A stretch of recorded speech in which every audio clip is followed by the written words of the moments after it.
بسم اللہ الرحمن الرحیم السلام علیکم ورحمۃ اللہ وبرکاتہ۔ عزیز طلبہ، امید ہے بخیر عافیت ہوں گے۔ تفسیر جلالین سورہ آل عمران سبق نمبر 139 کے ساتھ آپ کے سامنے حاضر ہیں۔ آج کا سبق عزیز طلبہ انشاءاللہ لقد سمع اللہ قول الذین قالوا ان اللہ فقیر ونحن اغنیاء سے لے کر آیت نمبر 184 والکتاب المنیر تک ہوگا۔ تو عزیز طلبہ سبق کی ابتدا کرتے ہیں۔ اعوذ باللہ من الشیطان الرجیم، بسم اللہ الرحمن الرحیم۔ لقد سمع اللہ قول الذین قالوا ان اللہ فقیر ونحن اغنیاء، بے شک البتہ تحقیق اللہ نے ان لوگوں کی بات سن لی جنہوں نے کہا کہ اللہ فقیر ہے اور ہم غنی ہے۔ قالوا ان اللہ فقیر ونحن اغنیاء، جنہوں نے کہا کہ ہم فقیر ہے اور کہ اللہ فقیر ہے اور ہم غنی ہے۔ سنكتب ما قالوا وقتلهم الانبیاء بغیر حق ونقول ذوقوا عذاب الحریق، ہم ان قریب اس بات کو جو انہوں نے کہی ہے ان کے نامہ اعمال میں لکھ لیں گے، اور ہم ان کے انبیاء کرام کے ناحق قتل کرنے کو بھی لکھ لیں گے۔ سنكتب ما قالوا، ہم ان قریب لکھ لیں گے ان کے نامہ اعمال میں جو یہ بات انہوں نے کہی ہے، وقتلهم الانبیاء، اور ان کے انبیاء کی قتل ناحق قتل کرنے کو بھی ہم لکھ لیں گے۔ وَنَقُولُ ذُوقُوا عَذَابَ الْحَرِيقِ، اور ہم ان سے کہیں گے کہ جلنے کا مزہ، جلنے کا عذاب چکو۔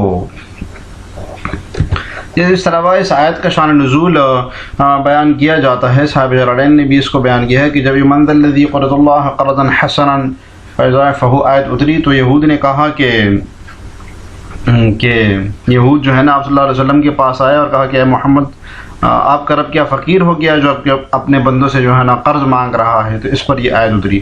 دوسرا ایک واقعہ بھی بیان کیا جاتا ہے کہ ایک روز جو ہے نا ابوبکر صدیق رضی اللہ عنہ بیت المدراس میں کہیں جہاں پر یہودی بیٹھ کے جو ہے نا ایک دوسرے کو پڑھایا کرتے تھے، تو ایک عالم تھا ان میں فخاز نام تھا جس کا، وہ درس دے رہا تھا۔ تو ابوبکر صدیق نے اس سے کہا فخاز، تم کتنے بڑے عالم ہو، اللہ سے ڈرو، مسلمان ہو جاؤ، کیونکہ تمہیں پتہ ہے کہ نبی صلی اللہ علیہ وسلم برحق نبی ہیں اور تم کتاب لکھتے ہو اور تم ان پر ایمان لے آؤ، ان کی تصدیق کرو اور اللہ تعالیٰ کو قرض حسنہ دو، اللہ تعالیٰ تمہیں جنت میں داخل کرے گا۔ تو فخاز نے جواب دیا کہ تم یہ سمجھتے ہو کہ ہمارا رب جو ہے نا ہم سے قرض مانگے گا؟ کیا وہ فقیر ہے اور فقیر کیا غنی سے لیتا ہے؟ تو اگر تمہاری بات صحیح ہے تو اس کا مطلب ہے کہ اللہ تعالیٰ تو فقیر ہوا اور ہم غنی ہوئے۔ اس پر حضرت ابوبکر صدیق کو بہت غصہ آیا اور انہوں نے ان کے اوپر جو ہے نا ایک تھپڑ رسید کر دیا اور وہ سخت باتیں کی۔ تو وہ فخاز نبی صلی اللہ علیہ وسلم کے پاس شکایت دے کر آیا کہ ابوبکر صدیق تو جلال نے میرے ساتھ ایسا کیا ہے۔ تو آپ نے ابوبکر صدیق کو بلایا اور کہا کہ آپ نے ایسا کیوں کیا؟ تو انہوں نے کہا کہ اس نے اس طرح کی بات کی تھی کہ اللہ فقیر ہے اور ہم مالدار ہیں، اس پر مجھے غصہ آ گیا۔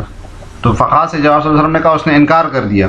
تو اللہ تعالیٰ نے ابوبکر صدیق کی تصدیق کے لیے پھر یہ آیت اتاری۔ اس طرح کے شان نزول بیان کی جاتے ہیں۔ صاحب جلالین نے بیان بھی کیا، لقد سمع اللہ قول الذین قالوا ان اللہ فقیر ونحن اغنیاء وهم اليہود۔ جو الذین کا مصداق، الذین قالوا کا مصداق کون ہے بتا رہے ہیں، وہ یہود ہے۔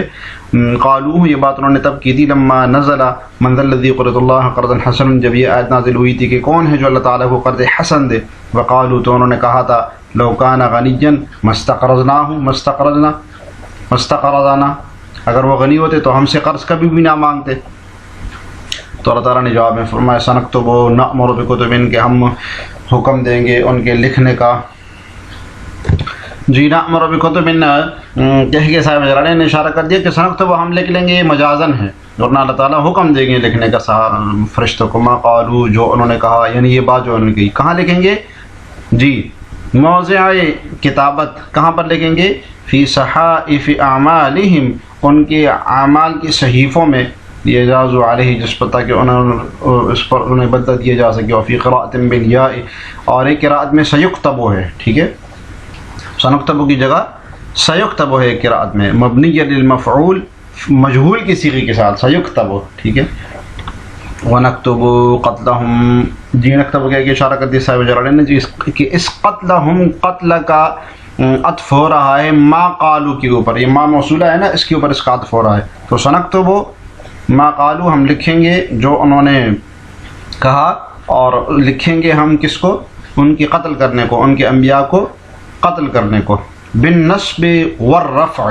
قتلہم کی قراءت بتا رہے ہیں صاحب جلالین کہ قتلہم میں دو قراءتیں ہیں، ایک نصب والی قراءت اور ایک رفع والی قراءت. قتلہم تو نصب والی قراءت میں تو واضح ہے کہ یہ عطف معطوف مل کر مفعول بھی بن رہا ہے سنکتب کے لیے، ٹھیک ہے. تو سنکتب کے لیے قتلہم مفعول بھی بن رہا ہے نصب والی قراءت میں. اور رفع والی قراءت میں جب سیکتب میں فعل مجہول کا صیغہ ہوگا تو اس صورت میں قتلہم نائب فاعل بنے گا سیکتب کے لیے، ٹھیک ہے. تو یہ رفع اور نصب کی دو قراءتیں. الانبیاء بغیر حق ونقول بالنون والیاء، نقول بھی ہے اور یقول بھی ہے. ای اللہ جی یا والی صورت میں مطلب یہ کہ اللہ تعالیٰ ان سے کہے گا لہم فی الآخرۃ علی لسان الملائکۃ، ان سے اللہ تعالیٰ کہیں گے فرشتوں کی زبان میں. جی نقول سے تو معلوم ہوتا ہے کہ ہم ان سے کہیں گے، یعنی فرشتے ان سے کہیں گے. اور یقولو والی بات کہ اللہ تعالیٰ ان سے کہیں گے، تو اللہ تعالیٰ ان سے کہیں گے تو صاحب جلالین نے علی لسان الملائکۃ بتا دیا کہ اللہ تعالیٰ خود نہیں ارشاد فرمائیں گے ان سے، بلکہ فرشتوں کے ذریعے بتلائیں گے. کیونکہ بہت ساری آیات سے معلوم ہو رہا ہے کہ اللہ تعالیٰ کفار سے بات نہیں کریں گے، خود بات چیت نہیں کریں گے ان سے غضب و غضب کی وجہ سے. ذوقوا عذاب الحریق، چکو تم اس آگ کا عذاب. النار مصداق عذاب الحریق کا مصداق کیا ہے؟ النار. ویقال لهم اذا القوا فیها، اور ان سے کہا جائے گا جب وہ ان کو ڈالا جائے گا اس آگ میں، کیا کہا جائے گا؟ ذالک بما قدمت ایدیکم وان اللہ لیس بظلام للعبید، کہ یہ ان چیزوں کی وجہ سے ہے. ذالک یہ عذاب ان چیزوں کی وجہ سے ہے جو تمہارے ہاتھوں نے آگے بھیجا. بما قدمت ایدیکم جو آگے بھیجا تمہارے ہاتھوں نے. وان اللہ لیس بظلام للعبید، اور یہ کہ اللہ تعالی اپنے بندوں پر ظلم نہیں کرتے. جی یہ ان سے اس کو کہا جائے گا جب عذاب میں جہنم میں ان کو ڈالا جائے گا نا، تو یہ ان سے اس کو کہا جائے گا کہ یہ جو عذاب تمہیں دیا جا رہا ہے بما قدمت ایدیکم، یہ جو تمہارے ہاتھوں نے آگے بھیجا نا، یہ اس وجہ سے. عبر بہما عن الانسان لان اکثر الافعال تزاول بہما، ایک اشکال کا جواب ہے. اشکال یہ ہے کہ صرف ہاتھوں کا ذکر کیوں ہے؟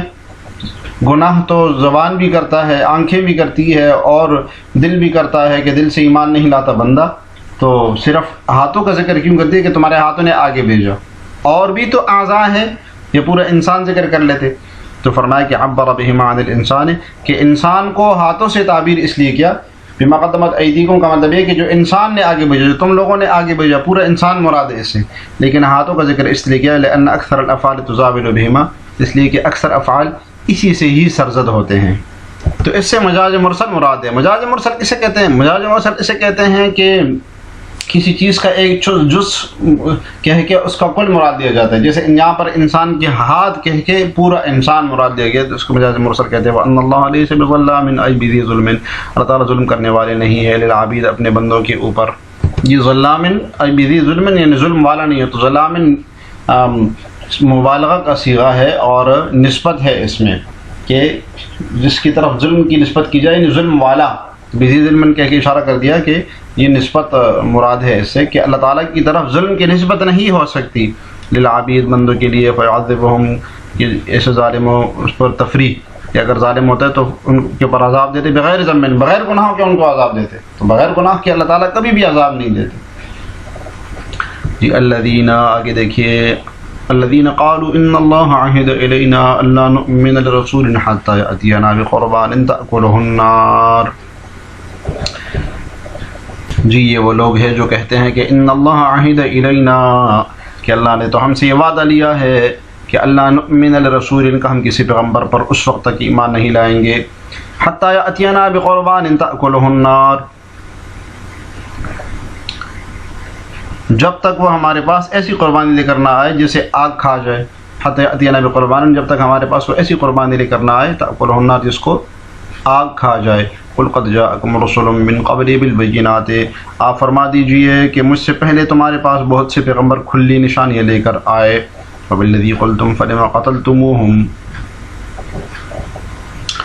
پھر تم نے انہیں کیوں قتل کیا اگر تم واقعی سچے ہو. فلما قتلتموہم ان کنتم صادقین، فلما قتلتموہم، تو تم نے کیوں اس کو قتل کیا اگر تم سچے ہوتے. جی الذین نعت، یہ صفت ہے، یہ صفت ہے یا بدل ہے للذین قبلہ، جو اس سے پہلے الذین گزرا ہے نا، اس کے لیے تو صفت بن رہا ہے یا جو ہے نا بدل بن رہا ہے، جو اشارت میں حالت رفیع میں ہوگا الذین. اور دوسرا یہ کہ حالت رفعی میں بھی حالت نصبی میں ہوگا. حالت رفعی میں بھی اس کو پڑھ سکتے ہیں کہ اعنی فعل محذوف نکالیں کہ میری مراد وہ لوگ ہیں جنہوں نے کہا محمد صلی اللہ علیہ وسلم سے. اب اس آیت کا شان نزول کیا ہے؟ اس آیت کا شان نزول بھی یہ یہود سے متعلق ہے. کعب بن اشرف اور حیی بن احتب اور فخاذ وغیرہ یعنی صلی اللہ علیہ وسلم کی خدمت میں حاضر ہوئے اور آپ سے کہا کہ آپ کہتے ہیں کہ آپ اللہ کے پیغمبر ہیں تو اور آپ پر کتاب نازل ہوتی ہے. حالانکہ اللہ تعالیٰ نے جو تورات میں حکم دیا ہے کہ اگر کوئی شخص جو ہے نا اللہ تعالیٰ کی طرف سے پیغمبر ہونے کا دعویٰ کرے تو تم اس وقت تک اس پر ایمان نہیں لانا جب تک وہ تمہارے سامنے یہ قربانی لے کر نہ آئے اور وہ قربانی اترے اور اس کو آگ کھا جائے. بس آپ ہمارے سامنے ایسی قربانی پیش کر لیں ہم اس پر آپ پر ایمان لے آئیں گے. تو اس پر یہ آیت اتری کہ الذین قالوا ان اللہ عہد الینا کہ اللہ تعالیٰ نے ہم سے عہد دیا ہے تورات میں کہ ہم کسی نبی پر تب تک ایمان نہیں لائیں گے جب تک وہ ایسی قربانی نازل نہ کرتے اس کو آگ کھا جائے. ٹھیک ہے. تو قالوا لمحمد جو کہتے ہیں محمد سے صلی اللہ علیہ وسلم ان اللہ قد عہد کہ بے شک اللہ تعالیٰ نے ہم سے عہد دیا ہے. تورات کہاں پر؟ تورات میں پہ اللہ باسببیہ کہ اللہ نؤمنا کہ ہم ایمان نہیں لائیں گے لرسول کسی رسول پر نصدق یعنی اس کی تصدیق نہیں کریں گے تب تک حتی اتینا بقربان تأکلہ النار یہاں تک کہ ایسی قربانی لے آئے جس کو آگ کھا جائے. فلا نؤمن لک تو نتیجہ کیا کہ ہم آپ پر ایمان نہیں لائیں گے تب تک حتی تأتینا بہ جب تک آپ ہمارے پاس ایسی قربانی لے کر نہ آئے. وہو ما یتقرب بہ الی اللہ من نعم وغیرہا. تو اب وہ اس وعدے کی تفسیر بتا رہے ہیں کہ نا کہ وہ ما یتقرب بہ الی اللہ کہ وہ اللہ تعالیٰ کی قربت کے لیے وہ قربانی ہوگی من نعم کسی جانور کی وغیرہ یا اس کے علاوہ کسی اور چوپائے کی. فإن قبل اگر وہ مقبول ہوئی جاءت نار بیضاء من السماء تو آگ آ جائے گی آسمان سے اور سفید آگ ہوگی فحرقتہ اور اس کو جلا لے گی. وإلا اور اگر مقبول نہیں ہوگی بقي مکانہ تو اپنی جگہ پر جو ہے نا وہ رہ جائے گی. اور یہ انہوں نے ساتھ میں کہا عہد الی بنی اسرائیل یہ وعدہ اللہ تعالیٰ نے بنی اسرائیل سے دیا تھا ذالک الا فی المسیح و محمد سوائے عیسیٰ علیہ السلام کے اور محمد صلی اللہ علیہ وسلم کے. تو اشارہ نے اس کی تفصیل کی ہے کہ قربان کیا ہوتا تھا. قربان کی تفصیل کی ہے وہ ما یتقرب سے کہ وہ ایک قربانی ہوتی تھی چوپائی کی صورت میں اور جو ہے اس کو جو ہے نا کھلے آسمان میں پھر کھلی زمین میں رکھا جاتا تھا. اگر وہ مقبول ہوتی تو آگ آتی سفید آسمان سے اور اس کو اٹھا کے لے جاتی جلا دیتی اس کو اور اگر مقبول نہ ہوتی تو اپنی جگہ پر پڑی رہتی. تو صاحب جلالین کہہ رہے ہیں کہ عہد الی بنی اسرائیل یہ وعدہ بنی اسرائیل سے لیا گیا تھا صرف الا فی المسیح اور محمد صلی اللہ علیہ وسلم کی امت اور عیسیٰ علیہ السلام کی امت اس سے مستثنا ہے. تو نبی صلی اللہ علیہ وسلم کی امت اور عیسیٰ علیہ السلام کی امت کو یہ حکم نہیں تھا. قال تعالی اللہ تعالیٰ نے ان کی زجر و توبیخ کے لیے فرمایا قل لهم توبیخا ان کو توبیخا ان کو زجر کرنے کے لیے کہہ دیجئے قد جاءکم رسول من قبل بالبینات کہ مجھ سے پہلے تمہارے پاس انبیاء واضح نشانیاں لے کر آ گئے بالمعجزات معجزات لے کر آ گئے وبالذی قلتم اور اس چیز کو جس کو تم نے کہا یعنی کہ یہ قربانی کا زکریا و یحییٰ جیسے کہ زکریا علیہ السلام و یحییٰ علیہ السلام فقتلتموہم تو تم نے تو ان کو پھر قتل کر دیا. والخطاب لمن فی زمن نبینا صلی اللہ علیہ وسلم اور یہ جو خطاب ہے قد جاءکم رسول یہ ہمارے نبی صلی اللہ علیہ وسلم کے زمانے میں یہود ہے یہ ان سے ہے. وإن كان الفعل لأجدادهم لرضاهم به اگرچہ یہ فعل ان کے باپ دادا نے کیا تھا ان کو راضی کرنے باپ دادا نے کیا تھا کیونکہ لرضاهم به کیونکہ یہ اس پر راضی ہیں. تو یہ ایک سوال کا جواب ہے کہ یہ خطاب نبی صلی اللہ علیہ وسلم کے زمانے میں جو یہود ہے ان سے کیوں ہے. یہ کام تو ان کے آباء و اجداد نے کیا تھا کہ انبیاء کو قتل کر دیا تھا اور انبیاء سے معجزے مانگتے تھے قربانیاں مانگتے تھے. تو خطاب ان لوگوں سے کیوں ہے؟ تو اس کا جواب صاحب جلالین دے رہے ہیں کہ وَإِن كَانَ الْفِعْلُ لِأَجْدَادِهِمْ اگرچہ یہ فعل ان کے باپ دادوں کا تھا لیکن لِرَضَاهُمْ بِهِ یہ اس پر راضی تھے اس کی رضامندی کی وجہ سے یہ خطاب ان سے بھی ہے کہ تم نے قتل کیا. فلما قتلتموہم پس کیوں تم نے قتل کیا ان کو ان کنتم صادقین اگر تم سچے ہو فی انکم تؤمنون عند الاتیان بہ کہ تم اس قربانی کے آتے ہوئے اس پر ایمان لاؤ گے. ہاں تم نے کہا تھا نا کہ ہمارے لیے قربانی نازل کر لو ہم ایمان لے آئیں گے تو تم سچے تھے. اگر سچے تھے تو تم نے ان کو قتل کیوں کیا ایمان کیوں نہیں لائے. فإن كذبوك فقد كذب رسل من قبلك جاءوا بالبينات والزبر والكتاب المنير اے پیغمبر اگر پھر بھی یہ لوگ تم کو جھٹلائیں یہ کوئی نئی بات نہیں ہے. فقط کذب رسول من قبل کا اس سے پہلے انہوں نے رسولوں کو جھٹلایا جا چکا ہے. جاءوا بالبینات جو کھلی نشانیاں بھی لائے تھے ان کے پاس والزبر اور لکھے ہوئے صحیفی بھی والکتاب المنیر اور ایسی کتاب بھی جو حق کو روشن کرنے والی تھی۔ جی حضرت صلی اللہ علیہ وسلم کو تسلی دی جا رہی ہے کہ اے ملعون مردود، اگر آپ کی تکذیب کر رہے ہیں تو آپ رنجیدہ نہ ہو، انہوں نے اس سے پہلے بھی رسولوں کی تکذیب کی ہے اور ان کے پاس معجزے بھی آئے، چھوٹے صحیفے بھی آئے جیسے کہ ابراہیم علیہ السلام صحیفہ لے کر آ گئے، اور بڑی کتابیں بھی آئی جیسے کہ تورات اور انجیل، لیکن نا یہ لوگ نہیں مانے پھر بھی۔ فَإِن كَذَّبُوكَ فَقَدْ كُذِّبَ رُسُلٌ مِّن قَبْلِكَ جَاءُوا بِالْبَيِّنَاتِ، المعجزات، بالبینات سے کیا مراد ہے؟ معجزے مراد ہے۔ والزبر، اور زبر سے صحیفے مراد ہے، وہ چھوٹے صحیفے کا صحف ابراہیم جیسے کہ ابراہیم علیہ السلام کے صحیفے۔ والکتاب، وفی قراءۃ بإثبات الباء فیہما، ایک اور دوسری قراءت میں بالبینات وبالزبر وبالکتاب المنیر ہے، تو قراءت بتا رہے ہیں۔ اور کتاب منیر ایسی کتاب جو کہ روشن کرنے والی ہے، الواضح، واضح ہے، حق کو ثابت کرنے والی ہے، حق کو واضح کرنے والی ہے۔ وہ تورات اور انجیل، تو کتاب منیر سے مراد کون سی کتابیں مراد ہے؟ تورات اور انجیل۔ تو آپ صلی اللہ علیہ وسلم کو تسلی ہے کہ فصبر کما صبروا، آپ صبر کیجئے جیسے کہ ان انبیاء نے پھر صبر کیا۔ بس عزیز طلبہ آج کا سبق اتنا ہے۔ آج کے سبق سے متعلق سوال کے لقد سمع اللہ قول الذین کا شان نزول بیان کیجئے، مختصراً آپ نے کمنٹس میں لکھنا ہے۔ اللہ تعالی ہمیں جلالین پڑھنے سمجھنے کی توفیق عطا فرمائے۔ السلام علیکم ورحمۃ اللہ وبرکاتہ۔